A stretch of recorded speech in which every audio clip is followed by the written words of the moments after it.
All right, people, how y'all doing? My name is Tim Black. Welcome to the Tim Black at Night Show. Hey, what's going on? How y'all feeling? What's up? What's up? What's up? Yeah, this thing getting crazy here. This is crazy. What's going on? How was your Thanksgiving? How you living?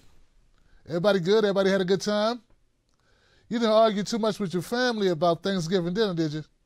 Or about politics while you were eating Thanksgiving dinner? Start debating about, guns and the flag and kneeling and football and just anything. Like politics has a way of making the bird not taste so good. How many people didn't even have turkey for their Thanksgiving?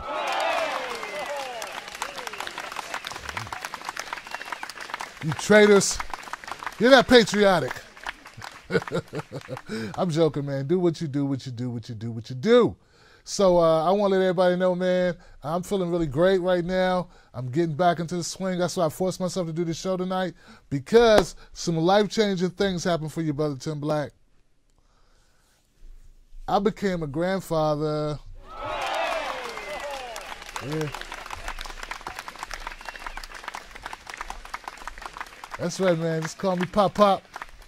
Call me Pop Pop, y'all. Call me Pop Pop. Y'all see that gray up in here? Come on, man. Somebody say, Tim Black, you're too young to be a grandfather. What? You don't see this? I mean, I appreciate it. Don't get me wrong. I appreciate it, but I earned this right here. I said I earned that. That's all me. That's wisdom. That's wisdom right there. So anyway, back to my granddaughter, man. My granddaughter's name is Nailani, and we call her Lala. Give it up for Nailani, Lala. And she came into the world it's only been 24 hours. She's 24 hours old, basically. She came in 8 pounds, 12 ounces. She's a big girl. My daughter Jasmine had her, just amazing. Now we have a full house, know what I'm saying? You thought the house was full before. We now have a really full house. They'll be home tomorrow, so we're getting prepped to have a new baby in the house. And we just got a new puppy. Well, we've had the puppy for about a month now, so we got a puppy, and now we got a new baby coming home. So we got it all, man. What can I tell you guys? I'm excited. This is great. According to Fox News, now this is how they report it, and it's important to look at both sides of this issue. A group of Central American migrants camped at the U.S.-Mexico border said, Tuesday who said that they were victims of American repression. Okay, so once again, Donald Trump talking about the border wall, talking about the need to control people into the United States. And really what this all comes down to at this point is how quickly can we deal with the people that are coming or seeking asylum. And now that's pretty much their part of it as far as these two articles. What I'd like to do now, guys, is I'd like to inject a little bit of reality. Okay? So bear with me. Let me get a little coffee. I got to interject some stuff here. All right, so if you're just now tuning in, my name is Tim Black. This is the Tim Black at Night Show. I'm not here to peddle you, to fill you with platitudes, or fill you with BS regarding either of these parties. I'm also not here to push you towards any political party, okay? We try to make sense out of the senseless. Why are we acting as if this is the first time people have ever tried to come to America? Why are we acting as if the border has never had any tense moments? I'll tell you why, folks. See, if you were new, or if you just looked up from your life of doing whatever you do, I'm sure there are things you do every day, right? Your job, or taking care of your kids, or whatever line of work, whatever keeps you busy during the day, and you don't have time to pay attention to these types of stories, let me just let you know that this is not new. Nothing that's going on now is new. It's just that before, it wasn't being reported. Obama had to use tear gas at the border before. Several times. particularly in his later months, towards the end of his term. He used a lot of tear gas. He also did a lot of deportations. I'm not saying that Donald Trump isn't deporting more. He's deporting at a higher clip at this moment. He is. But this is not new. What we're seeing is not new. Donald Trump wants you to see it because Donald Trump wants to use it to fund his border wall, something that he promised that he would try to get done, something that he said was a platform plank in his campaign. Border wall. Remember that? Build a wall. Build a wall. Hillary Clinton called it a structure. Trump called it a wall. Okay? It's not really new. What's new is the way it's used politically in order to rile up votes. That's not to say it's good or bad. We haven't got to it's good or bad yet. What we're talking about is the knee-jerk reaction to try to scare the hell out of people or to influence voting or to win their base or to elicit donations. Because, see, a population of people or viewers who are frantic or emotional tend to give more money. There is nothing new about caravans of migrants coming to the border. There's nothing new about America having to tell them to cool their heels as we develop a way to deal with it or to vet or to analyze, to investigate, to sit down, have those conversations, fill out the proper paperwork, whatever. This is regular policy in the United States. What pisses me off, and I hope it's going to piss some of you off because I don't want to be angry by myself, is that I feel like I'm being lied to whenever I watch mainstream media and they leave this out. Trump act like he never seen it, that there's never been people who are seeking asylum coming together at one time to our border, and the left acting as if they always treat the people that come to the border so nice.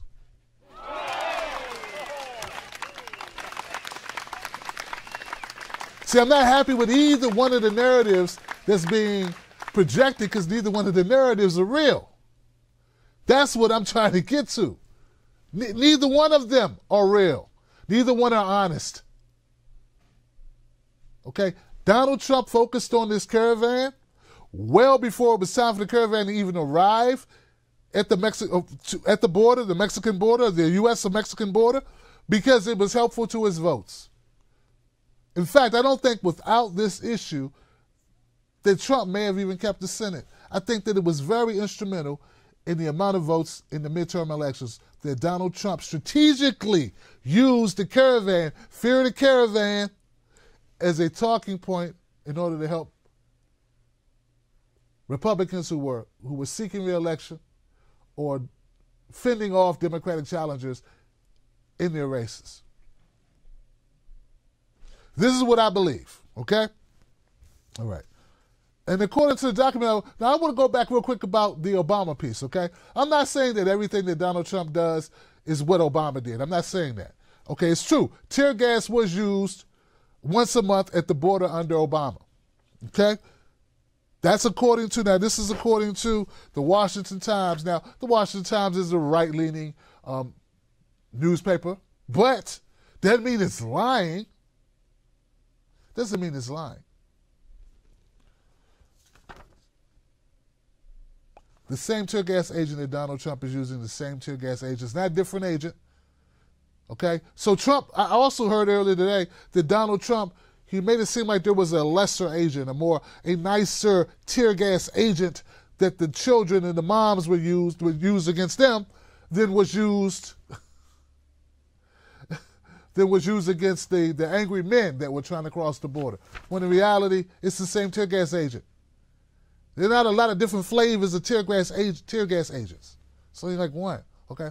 So what I'm trying to get you to understand, what I'm hoping that I'm conveying, is that once again we're being lied to, or we're being gaslight. They're lighting the gas under you. Now we know Alexandria Ocasio-Cortez. She's the House Representative. She made it into Congress. She's, was it the 14th district or the 13th district? Out there in Brooklyn, New York. She's a Democratic socialist. She won her election. One of the youngest, if not the youngest. Is she the youngest member of Congress? Okay. A lot of conversation about her because she defeated a very establishment Democrat. Okay? people need to understand what they're dealing with. And when I say people, I mean people like Lindsey Graham. Lindsey Graham walked into a buzzsaw because I don't think Lindsey Graham really understands how to use social media. Not really that savvy, you know. And I don't blame him. I don't blame Lindsey Graham, you know. Maybe Lindsey Graham is not that up on the way that the media or the way that social media kind of functions. Because what he did was kind of jump into a conversation where Alexandria Ocasio-Cortez was talking about the border wall and kind of got himself embarrassed. And now this happens, guys, because Lindsey Graham and many others just think, well, you know, Alexandria is young, so we can just take advantage of her. We can just make her look badly. And, you know, we're older, we're more seasoned. We'll be able to do this without any problem. Problem is, like I stated, they don't always know how to use social media the same way as Alexandria Ocasio-Cortez. Here goes the comment that was made that kind of brought me to this opinion, okay? So we'll remove the migrant, and it's on the same topic of the migrants, right? So here we go. Here we go, guys. That's the same comment, or should I say the same picture. Damn it, the same picture that we talked about earlier. It's been getting a lot of play. Okay, so this is the post that Alexandria Ocasio saw and that she was responding to. NBC News put it out. A migrant family, part of a caravan of thousands traveling from Central America en route to the U.S., runs away from tear gas in front of the U.S.-Mexico border wall in Tijuana. Okay, and there's the same picture of the mother and the two children and the tear gas behind them. This is, you know, a horrible picture. We don't want to see that. We don't want to see moms and kids getting tear gassed. Moms and kids, it look like mom and the babies are throwing rocks. I don't see any rocks in their hands, okay? Okay, so here's the comment that Ocasio made. She said this. Ocasio-Cortez says, what if instead of sending 5,000 troops to the border, we had sent 5,000 caseworkers to review and process the visa applications? In addition to averting moral crisis, it also would have saved enormous amounts of resources. But we don't want to talk about the financial recklessness of GOP admins, do we? And you know what? I'm going to give that a clap. I'm going to give that a clap.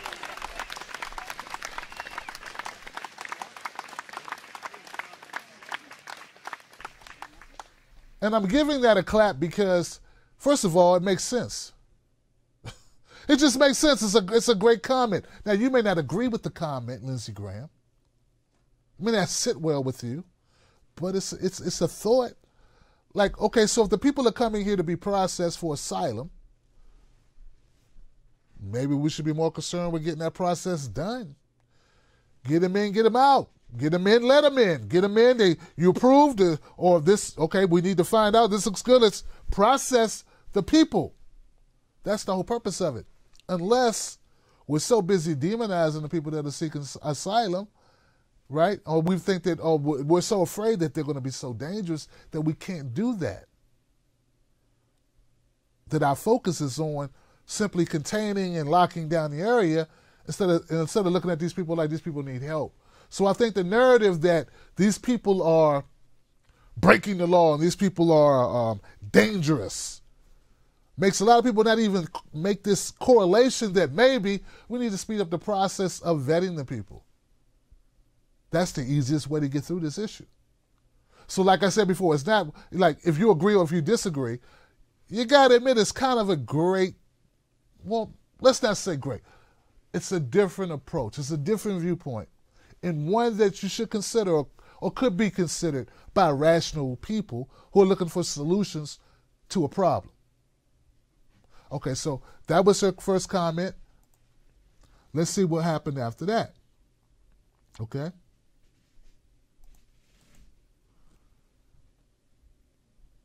Now, various comments came in, and Alexandria Ocasio said this. She says, asking to be considered a refugee and applying for status isn't a crime.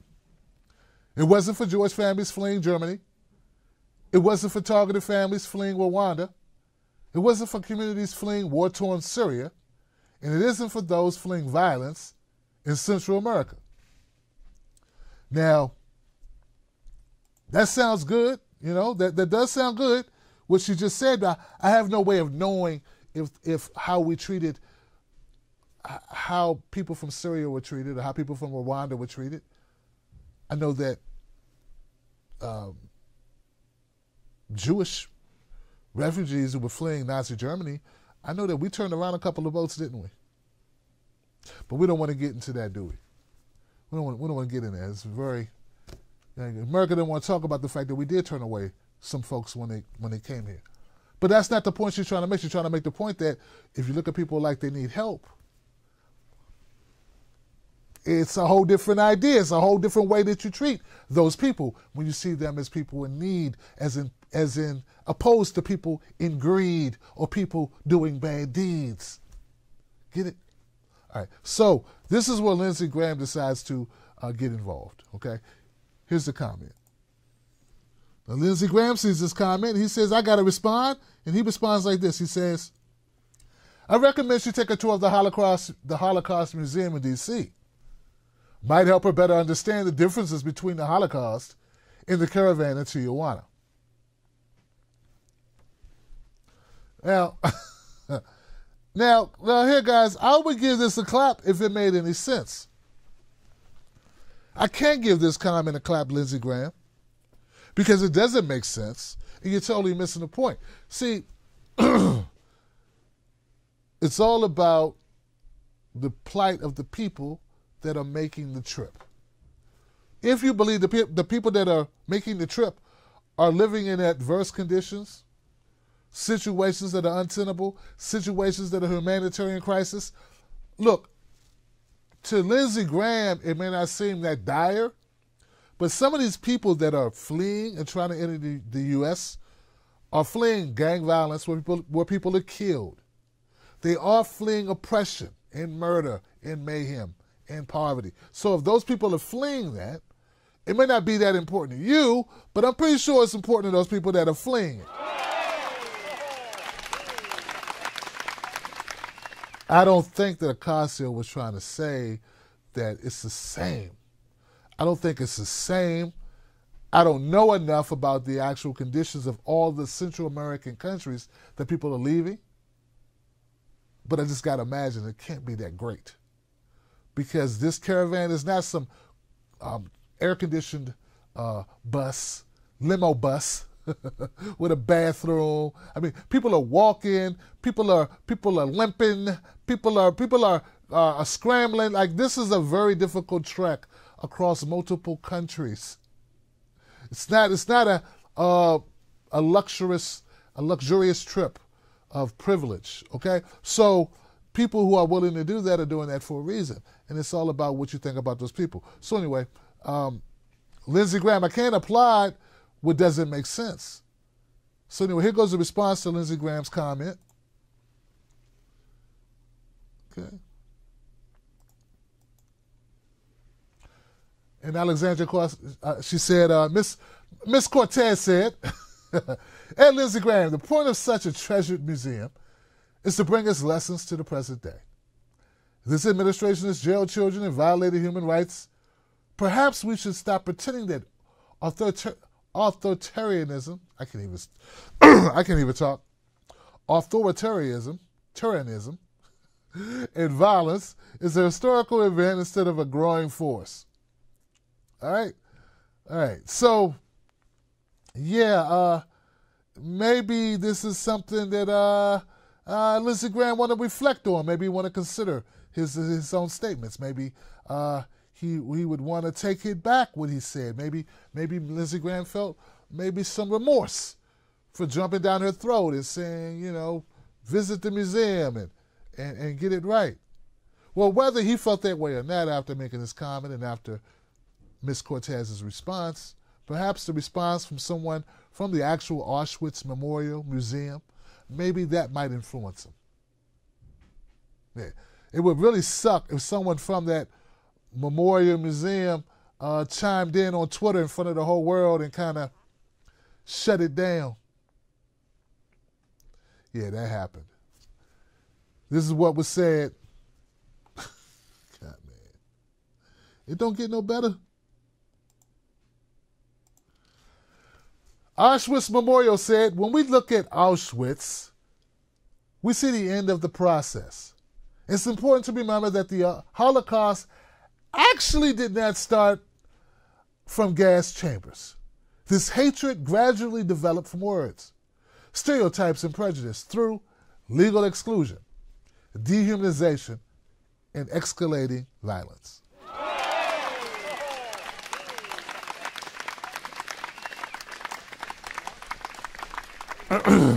Yeah, guys, that's what you call getting the strap. Yeah, people from Auschwitz Memorial Museum, they went and got the strap on Lindsey Graham. See, it is sort of like my whole point. And as raspy as I am, my throat is bothering me, I know you can tell. The whole point of what I was saying earlier about it's all about how you see the people that are seeking the help. You know, if you see the people that are seeking help, first of all, if you see them as seeking help, you treat them differently. You know? Same thing, I mean, it applies in all walks of life. I mean, recently there was a junior high school kid who walked to someone's door. He was new to the neighborhood and he had missed the bus. He was walking to school and he got lost and he stopped at someone's home to kind of get directions. And they thought he was trying to break in because he was a black kid stopping at the door. Now, if you thought the kid was trying to break in, your reaction would be totally different than if you thought they were someone actually looking for, you know, directions. In the case of the kid, well, the owner ran in the house, got his shotgun, and shot at the kid. Luckily, he did not hit the child. The child escaped. He was unharmed. But that never would have happened if the owner of that home would have thought, hey, this kid might actually need help. The same thing holds true for the caravan migrants. If not only Donald Trump, but if all Americans saw those people as people needing help, maybe we look at things a little bit differently. Or if we give people the benefit of the doubt and say, well, you know what, maybe they need help, right? Maybe we treat them more humanely. Oh, just something to think about. I'm not one of those people that just says, hey, you know, let's put all these people in this bucket or put all these people in that bucket. But I am about hearing people out to make sure when we do actually make a judgment, we make that judgment based in reality, not based in bigotry or even based in fear. Because everything doesn't have to be bigotry. It can be fear. It can be ignorance. All right.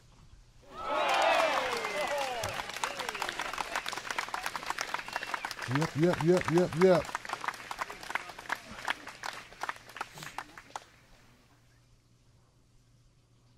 All right, so that's not the only thing that happened. That's not the only thing that happened. You know what I'm saying? Like, a lot's happened, but, yeah, you know, that's not the only thing that happened. What else do we got here tonight? Well, we have General Motors. We got General Motors, guys. Check this out. General Motors, Lord, they kind of pissed some people off. They pissed Donald Trump off. Why are people pissed off with General Motors? Why is Trump hating General Motors right now? Well, this is pretty simple. All right. General Motors. Now, we all know that President Obama, he helped General Motors out, man. Obama gave money to help General Motors keep from going under. And it wasn't just General Motors, it was Ford. You know, like American automotive dealers were going down. This was around 2008 when Obama came in office. He had to make a decision. Am I going to help the automotive dealers or retailers or manufacturers? Am I going to help the manufacturers? I'm going to help them stay in business, or are we going to watch our automotive industry go bye-bye? And Obama decided, hey, we got to help these guys. Now, this is something that Donald Trump and Obama actually agree on. Trump agrees that you should have helped them, that Obama should have helped them. And obviously, you know, the left and the right agree on that. Here's the thing. Well, GM is a business. And after they received the help that they needed to stay solvent or stay in business, they're now looking to stay more in business. And they're looking more to, make more profits. Now, in order for them to make more profits, they decided, in order to do that, they needed to cut jobs. About 1,400 of them. Yeah, about 1,400 jobs. Holiday season layoffs from GM. Trump very disappointed with GM after plant closures.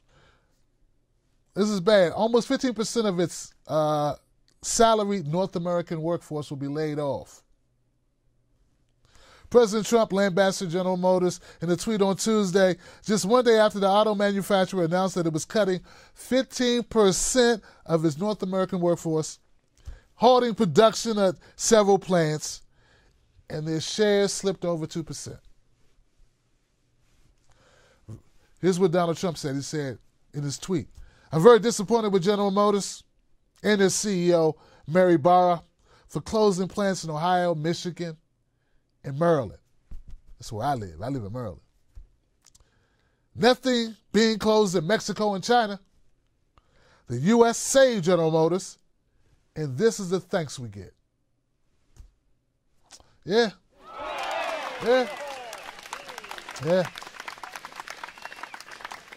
Now, I agree with Trump on that. Hey, he's right. We saved General Motors, and this is the kind of thanks we get. Yeah.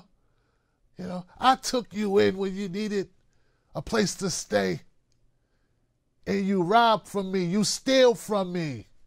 But see, here's the thing where I disagree with Trump. And I'm not saying he's not wrong, but let's keep it real, Trump. Let's keep it 100, right? Donald Trump knows if that was him, he'd do the same thing. See, part of my thing with a lot of people who criticize Donald Trump, particularly the whole Russia investigation, is they forget that Donald Trump was a businessman who looked for loopholes, just like most business people do at that level. Okay? That's what Donald Trump did. That's how he ran his business. In fact, that's what I always thought the Russia investigation would uncover, is that Donald Trump is a businessman who does business the way majority of rich people do business. Okay?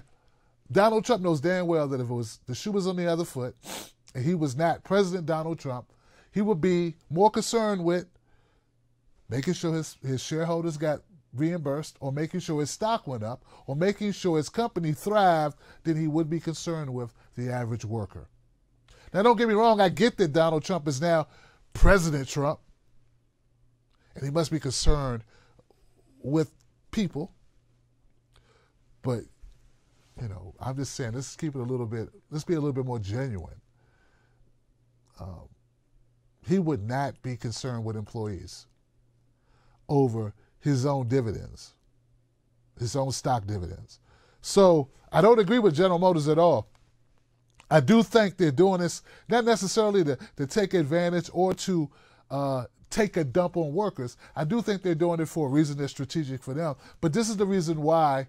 This is why we have to hold corporations accountable, because at the end of the day, they're not there for workers. They're there for their own earnings. They're there for their own profits. They're there for their own shareholders. That's what business is. So we have to always keep that in mind.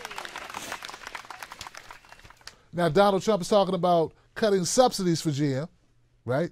Cutting subsidies because, well, hell, if GM is going to move its people or shut down locations of manufacturing across the country now that we've gotten them on their feet, so to speak, well, then maybe they don't need subsidies from us, which is big tax breaks. Maybe we take away some of those incentives. Now, doing that will undermine what Obama did initially and what Trump agreed with, which was help make sure GM sticks around. So what I'll do, guys, is I'll keep my eye on this story and update you as it becomes more news on it. It's a difficult situation. I need to know just how much GM needs to make these changes. Is it to stay in business? Or is it basically just to pad the profit margins? If it's to pad profit margins, then we're against it. Screw them, right? But if it's to stay in business, if it's what needs to be done, then that's a whole different story. All right, guys. There's been a lot of conversation about Mississippi. And for all I know, the results may have came in. See, Mississippi is the place where there's a Senate race between someone who was chosen, someone who was chosen by the governor there to take the place of a senator who had to retire because of health reasons. That person's name is Cindy Hyde-Smith. It's also a race between Cindy Hyde-Smith and Mike Espy. Mike Espy hasn't been in politics the last 20 years. Before that, he was a Democrat. He was a member of Congress. He also was an assistant attorney or assistant secretary of state, assistant secretary, and he'd done a lot of work in Mississippi. Born in Mississippi, lives in Mississippi. Both people live in Mississippi. Now, the thing about this race that became so interesting is that Mississippi is a very red state, meaning it's really Republican. Like that's how they get down. That's what Mississippi is. But lately it's been in the news because this race has really drew a lot of attention because of comments made by Cindy Hyde-Smith. Now, whether she intended it to or not, she made some comments that really pissed a lot of people off. Now, I can never determine what somebody's heart is, but I can sure determine what their mouth says. And what Cindy Hyde-Smith said was that, hey, she was at a rally and the guy there was like, hey, I'm glad you can make it. And she said, I'd do anything for you. Hey, if you invited me to a public hanging, I'd be there and I'd be in the front row. And a lot of people got upset by that comment because it's Mississippi. It's the lynching capital of the United States. And a lot of people in Mississippi want to get away from that type of stuff. It's not just us people from the coastal cities in L.A. or New York or wherever you're from. It's not just those people who are pissed off about it. There are people in Mississippi who didn't like it. Like they don't want to even be, have their name associated with any type of, racial violence or whatever. They want to move past that. And then we got Cindy Hyde-Smith making a dumb comment or either a racist comment for no reason. They don't see how it helped her. Okay? So a lot of people don't want to let that go because they think that Cindy Hyde-Smith is part of the old guard. Not to mention they saw a picture of Cindy Hyde-Smith wearing the Confederate outfit with a Confederate gun and, basically, saying those were the good old days or whatever. I don't know what she was doing. I don't know why she was wearing a Confederate outfit with a Confederate flag. I don't understand. I don't understand why you think in 2018 that's a good look.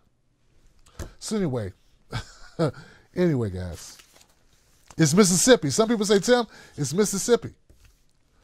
Well, a lot of people have been talking about this historic race because if Mike Espy wins, he will become the first black senator from Mississippi since Restoration, right?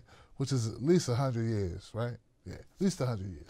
All right, so here goes some people talking about it, having a conversation about the race that should be called, if not now, it's already been called. But here goes conversation, okay? So we have a couple of shows where they talked about it. Here go your friends on The View talking about the race. National attention over accusations of racism against Republican candidate Cindy Hyde-Smith. First, she told her supporters she'd be in the front row at a public hanging if they invited her.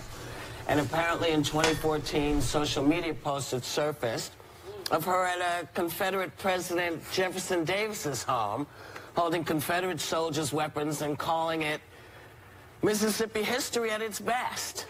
And here's what who said before stumping for her last night. Take a look. I know her, and I know she apologized and she misspoke, but I will tell you this. I've known her for a period of time now as a senator. She's been an excellent senator. She's done a great job. She's somebody that's respected in the Senate. And I'm going there. I'm going to make, I guess, 2 rallies on top of everything else. Spare me. Now, they say she's ahead by 10 points in the polls leading up to today's runoff. So what's the message being sent? Well, she's a Trump candidate. She's really a Trump clone because he won Mississippi by 17 points, and she went around the state in a bus that was called she called the MAGA wagon, which had a photo of her and a photo of Trump on it. But I think what this race has done is it's brought back to the surface so many deep and real and raw emotions that still exist when it comes to race, and still the problems that this country faces. In particular, and I haven't lived in Mississippi, and I'm not an expert in Mississippi history, but clearly that still exists in that state. Mississippi was ranked the #1 least healthy state by the United Health Foundation, and this Hyde-Smith woman is trying to repeal Obamacare, and yet people are going to vote for her against their own interests. Well, can I say one thing? The Democrat running against her is not great. He received $750,000 for lobbying for Ivory Coast dictator Laurent Gbagbo's government in 2011. And then what did he huge do? Human rights violator. What did he do after that, or after it was pointed out? It says that, I don't know, I think taking $750,000 from a dictator is bad. He found that out, and this was reported, so I don't know. But I'm told he returned that money and made the CIA aware of the fact that this had happened. If I were a voter, it would both things bother me. Yeah, What she did bothers me, what he does bothers me. Understandably. What's interesting of the politics of this is that this should be a slam dunk for Republicans, because it's a state that Trump won by 18 points, and much like my home state of Arizona, there are even demographic shifts happening in Mississippi as well. And as you said, 46th in education, 50th in healthcare, 49th in infrastructure, 48th in the economy. This is a state that needs a lot of help from a lot of people, and neither of these candidates, in my opinion, come up to the level that it should. Well, they certainly don't need her there. In Mississippi. Oh, yes, Plan. Okay. So, you know what? I'm going to leave it there, guys. That's so much. Like, they talk about this on and on and on and on, okay, about this race, about Cindy Hyde-Smith. And, like, my thing about this is it's Mississippi. I don't think people are really shocked by her statement in Mississippi. They may not like it, but they're not shocked by it, okay? A lot of people are trying to distance themselves, as you can see from what I think it was Cindy McCain was pointing out, or was it Sonny? Sonny was saying a lot of companies have pulled their donations from Cindy Hyde-Smith because it was an embarrassment. But make no mistake about it. Cindy was elaborating, or she was saying, this is not new. Her positions on issues have always been her positions on issues. She's not new. So anyone who took any time to take a look at really what Cindy Hyde-Smith stood for, they would have already known before they gave her money. What it is now is that when she said this thing out loud, it embarrassed people, and it doesn't look good for their brains. So that's why they pulled it. This is reality, guys. You know, let's just keep it real. You know, why are we acting like, you know, this woman? You know, in fact, Cindy Hyde-Smith was a Democrat just as late as 2012, something like that. Like, Cindy Hyde-Smith was a Democrat. Cindy, so I'm not saying she's better. All right, so that's one thing. So people acting shocked, like they don't know that there's racism in Mississippi. Yeah, they know. If you live in Mississippi, you know it. Number two, these people that gave money to Cindy Hyde-Smith, they knew what type of person she was. Okay, that's another thing. Another thing, I'm for better Medicare. I'm for Medicare for all, right? I'm for Medicare for all. I think that we should have a system where everybody in the U.S. is covered. I don't understand how they can do it in Europe, different places in Europe. Europe's a continent, Tim. How they can do it in Switzerland, how they can do it in Sweden, how they can do it in Germany, but we can't get it done in America. That pisses me off. I'm upset by that. It don't make sense to me. We pay a lot of taxes too. We are the richest country in the history of countries, but we can't make sure all our people have medical coverage. We should be able to make sure that everybody's able to see a doctor in America, okay? That's how I feel about that. That's how I feel, guys. But Obamacare is not the greatest. I said Obamacare is not the greatest. So stop acting like Obamacare is the greatest. It needs all types of help, all types of work. The fact, Obamacare, people like it. Some people like it because they got Obama's name on it. It was some shit that Mitt Romney had, and then they put the Obama name on it and put it out there. That was a sellout to use Obamacare. That package was not a great package. It's not the package that was needed for this country. But yes, it's true. Cindy Hyde-Smith wants to get rid of it. I don't see where she wants to make it better or replace it with some system that takes care of everybody. It's just that it costs too much. Okay, so I agree. Obamacare does cost too much. I agree. It doesn't have enough people in it. It's not a universal package, so I don't like it. But I do not agree. I do not agree that we need to act like this is the greatest thing in the world. It's not, okay? Cindy Hyde-Smith, I don't agree with her in repealing something because that's what she wanted to do, is repeal it and get rid of it, but she didn't want to replace it with universal. Okay, so as much as I just want to make it clear that I think everybody should have health care. People who say, oh, that's crazy, we'll never be able to afford it, you don't realize people die every day because of lack of health care in this country. And if you're an American, you pay your taxes, right? I don't think you should die for that reason. Okay? Now, that's just how I feel, okay? Now, if you disagree with me on that, that's fine. I want you to know where I stand. All right. Now, having said all those things, The View had their say. There's another clip here. The allegation is that Donald Trump, in this clip, at this rally in Mississippi for Cindy Hyde-Smith, that Donald Trump used a racist dog whistle. That Donald Trump, what he said was racist, and he was trying to tell people, hey, you can't vote for Mike Espy because he's a black guy. All right? So I want to play the clip, and then we're going to talk about the clip as it pertains to the race in Mississippi. All right? Here goes the clip. Now that you know, here goes the clip. All right? Get me out of here. Let's do Trump. Cindy's far left opponent, he's far left, though he's out there. How does he fit in with Mississippi? I could go over this. How does he fit in? Mike Espy opposed to Justice Kavanaugh. Espy will vote in total lockstep with Schumer, Pelosi, the legendary Maxine Waters, and the special interest bankrolling his campaign. Espy supported one of the largest tax increases in American history, you know that. He co-sponsored legislation that provides late-term abortion on demand, you know that. He backed a total government takeover of health care, and he even sponsored legislation to provide free taxpayer-funded health care to illegal aliens, which I'm sure you love paying for. Mike Espy would rather protect illegal aliens than the people that live in Mississippi and Mississippi workers. It just can't work that way. You know, we want to be nice, and we all have a big heart, but it can't work that way because it doesn't work.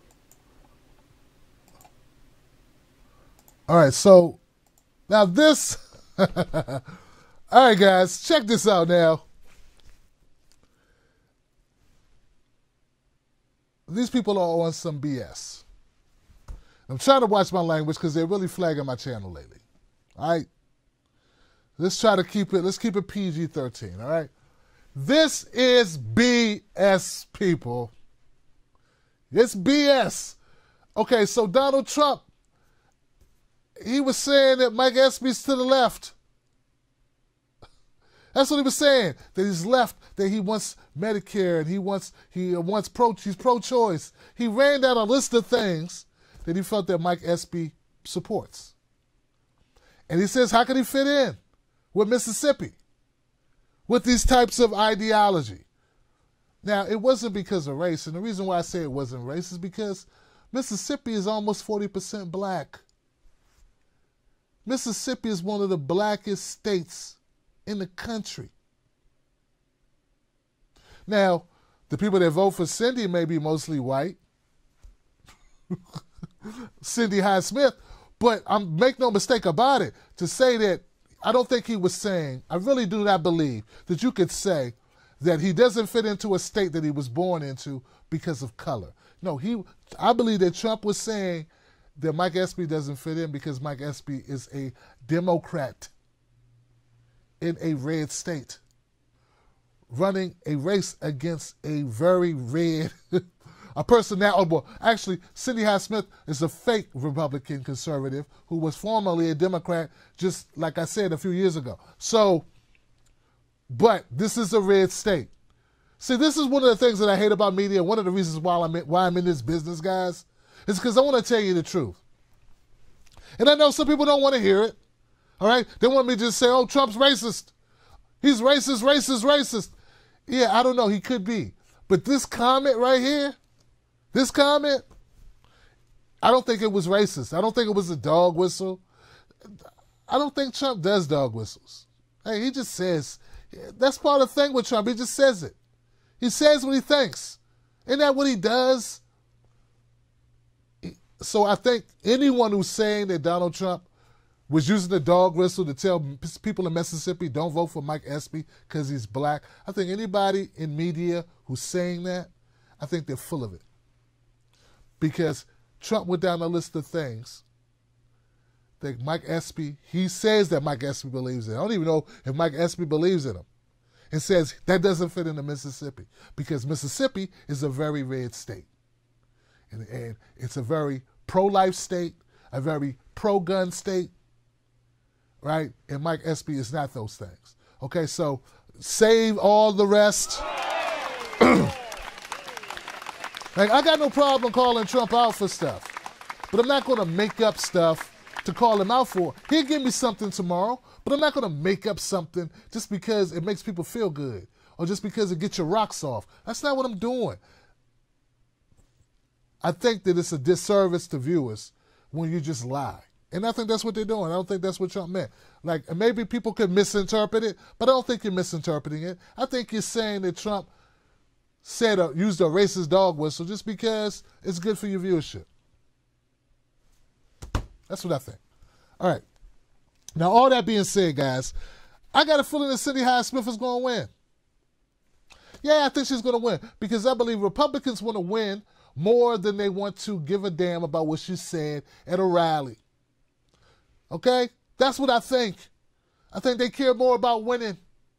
I think she shouldn't win. I think someone who's dumb enough to make a statement about lynching or public hanging in the state where most people were publicly hanged is probably somebody who's not smart enough to be your senator. The only saving grace was Cindy Hyde-Smith, who is probably going to win by at least 10 points. Last time I checked, she was up by 12 points. Is that it's only going to be for 2 years. Like I said before, Cindy Hyde-Smith was only put in place because the senator had to retire due to medical condition. Okay, so all of this talk, all of this noise about Mississippi, we'll see. I think a candidate, another candidate will probably beat her in 2 years, but I think this is what Mississippi wants: a Republican, not necessarily one that's dumb enough to talk about public lynching or public hangings. Give it up for that.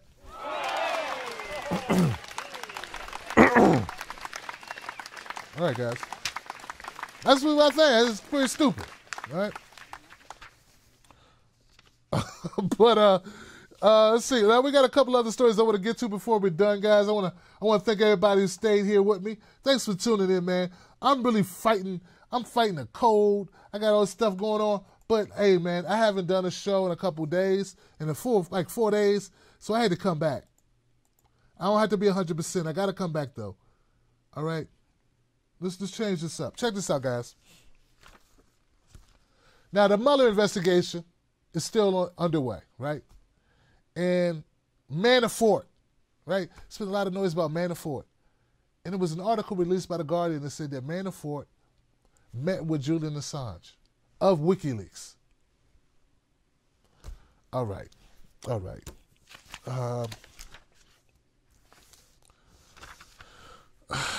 Check this out, guys. I understand that they're doing everything they can to try to tie Donald Trump to Russia. I get that. I don't think they're going to do it. Heck, I don't even believe they're going to ever release a report to show you where millions and millions and millions of your taxpayer money went during this investigation. I mean, Manafort's not even he's not even caught up, him or Papadopoulos, are not being charged with anything that they did while they work for Trump. Like, any of them, none of them, none of the people that are charged, any of that has anything to do, any of the charges, none of the charges have anything to do with Donald Trump's campaign. And that was the purpose of the investigation. And now what you're trying to tell me is now you want to tie now they want to tie WikiLeaks in with Donald Trump.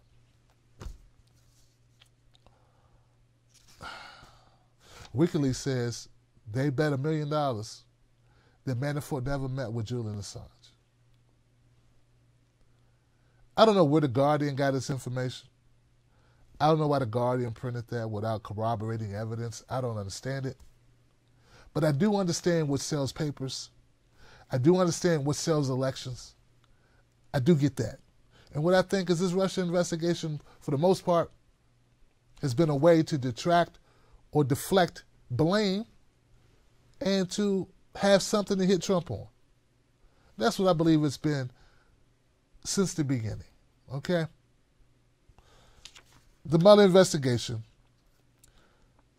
2017 meeting between Manafort and Ecuador's president. Now, Robert Mueller's team has been investigating a meeting between former Trump campaign chairman Paul Manafort and the Ecuadorian president, Lenin Moreno, in 2017. They specifically asked if WikiLeaks founder Julian Assange was discussed in the meeting. Says a source with personal information or personal knowledge of the matter. So I don't understand where that comes from. I don't understand how you corroborate that. But I do understand that at the end of the day, Julian Assange is a journalist. WikiLeaks is a journalist organization. Whether you like what they publish or not, it is for the public good.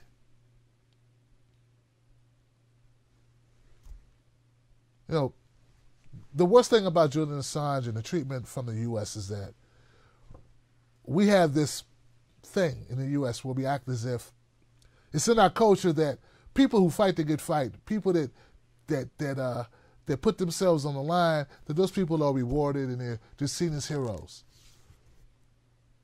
And I believe that Julian Assange embodies that. You know, unfortunately, we don't treat him like a hero. Instead, we treat him like a villain. We did the same thing with Edward Snowden. We did the same thing with Chelsea Manning. We did the same thing with Jeffrey Sterling. We keep treating people who put themselves on the line as if they are the villains. And I think that's a shame. This Russia investigation, I'm glad it's coming to an end. I'm also noticing that people on CNN are starting to change their language. They're starting to admit, folks, that there will be no indictment of Donald Trump. They're starting to admit that there will be no smoking gun on Donald Trump. It's as we've been saying, or I've been saying for the last couple of years, guys. They don't have him on anything. If the worst that they could do, or the best that they could do, is find some business deal he did way before he even thought about becoming president, way before his campaign, or something with taxes, or some type of dealing as a businessman before he started running. That's the same thing they've been finding on Manafort and many others. But that's not what the investigation was supposed to uncover. That's not why you launched it, and that's not why Americans let you run up the bill to the tune of hundreds of millions of dollars in years. And not to mention playing with the emotions of American viewers. How many American viewers watch this crap day in and day out, all absorbed, thinking that their president will be impeached, thinking that Russia was taking over the country, just to find out at the end of the day there will be no evidence of that. The only evidence that you're going to get, America, is that you have a corporate media whose job is to do what? Get paid. That we have 5 companies that runs 90% of your media. And you can thank Bill Clinton for that, Because back in 1996 in the Telecommunications Act, he made it so that big corporations with the most money could buy up all the news stations, all the radio stations, all the cable networks. See, before Clinton signed that, there was a limit that one company could own. That kept it so that things could be more competitive, that there could be multiple voices on your cable news networks. That was Bill Clinton that deregulated the telecommunications in the United States. The Russia investigation is not going to bring forth what the resistance thinks is going to bring forth. It just ain't. You've been played. You've been bamboozled. You've been hoodwinked. You've been run amok. You've been led astray. It is what it is. All right, guys. Oh, now this is funny. This is funny, guys. This is Donald Trump says America needs its own state-run TV show or TV network, a news network, its own news, state-run news. Like RT America is run by the Kremlin, Moscow. All right? So that's what Donald Trump says is missing from the U.S. The U.S. needs its own news entity. Somebody tell Trump he already got Fox News. Come on, man, you already got Fox. That's what they do. I mean, for Republican presidents. And then for Democratic presidents, there's CNN and MSNBC and ABC and CBS and PBS and everybody else. President Trump on Monday suggested the government start its own television network as he voiced frustration with the way that CNN in particular has covered his administration. He said, throughout the world, CNN has become a powerful voice portraying the United States in an unfair and false way. Something has to be done, including the possibility of the U.S. Starting its own worldwide network to show the world the way we really are. Great.